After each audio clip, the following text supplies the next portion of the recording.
नेपाल इन दिनों एक ऐतिहासिक राजनीतिक उथल पुथल से गुजर रहा है। सत्तारूढ़ व्यवस्था के खिलाफ युवाओं का आक्रोश इस हद तक बढ़ गया कि बात तख्ता पलट तक जा पहुंची। नेपाल के प्रधानमंत्री केपी शर्मा ओली का इस्तीफा स्वीकार कर लिया गया है और सड़कों पर युवा वर्ग विशेषकर जेन जी अपना गुस्सा उतार रहा है। यह महज एक आंदोलन नहीं बल्कि नई पीढ़ी का वह डिजिटल विद्रोह है जो सोशल मीडिया से निकलकर संसद परिसर तक पहुंच चुका है।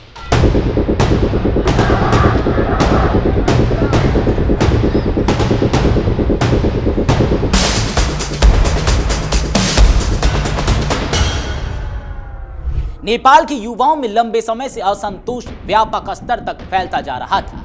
नेताओं की विलासितापूर्ण जीवन शैली, परिवारवाद और भ्रष्टाचार ने इस आक्रोश को हवा दी। जब सोशल मीडिया पर नेताओं के बच्चों की ऐशो आराम वाली तस्वीरें और वीडियो वायरल हुई तो यह गुस्सा और भड़क गया। युवाओं ने नारे लगाए, हमारा टैक्स तुम्हारी रईसी नहीं चलेगी। सोशल मीडिया प्लेटफॉर्म्स पर हुई यह मुहिम धीरे धीरे सड़कों पर उतर आई, खासकर जब सरकार ने फेसबुक, यूट्यूब और एक्स जैसे 26 प्लेटफॉर्म्स पर प्रतिबंध लगाया तो यह कदम आग में घी डालने जैसा साबित हुआ। नेपाल की राजनीति लंबे समय से परिवारवाद के आरोपों से घिरी रही है।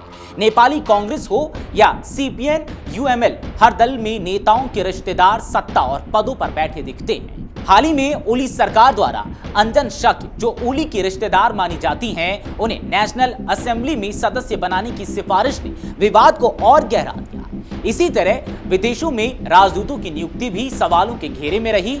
महेश दाहाल को ऑस्ट्रेलिया का राजदूत बनाया गया, जिन्हें माओवादी नेता प्रचंड का करीबी रिश्तेदार बताया जाता है। कतर में नारद भारद्वाज की नियुक्ति हुई, जिन्हें ओली का भरोसेमंद माना जाता है। स्पेन और बांग्लादेश में भी नेताओं के करीबी नियुक्त किए गए। इससे योग्य उम्मीदवारों की अनदेखी हुई और युवाओं का आक्रोश और भड़क उठा। शुरुआत में यह आंदोलन सोशल मीडिया पर नेपाल जेन जी रेवोल्यूशन हैशटैग से चला। युवाओं ने नेताओं और उनके बच्चों की तस्वीरें शेयर की, जिनमें वे महंगी गाड़ियों, विदेश यात्राओं और लग्जरी जीवन का प्रदर्शन करते नजर आए। धीरे धीरे यह आंदोलन सड़कों पर पहुंचा। हजारों की संख्या में युवा संसद परिसर तक पहुंच गए और नारे लगाने लगे। युवाओं का कहना है कि यह सिर्फ गुस्से का इजहार नहीं बल्कि बदलाव की मांग है। उनकी आवाज है, अब पुराना सिस्टम नहीं, हमें नई राजनीति चाहिए। इस राजनीतिक संकट के बीच राष्ट्रपति रामचंद्र पौडेल ने संयम की अपील की है। उन्होंने कहा कि देश मुश्किल दौर से गुजर रहा है और लोकतांत्रिक समाधान की दिशा में सभी पक्षों को मिलकर काम करना होगा। उन्होंने युवाओं से शांति बनाए रखने और संवाद का रास्ता अपनाने की अपील की।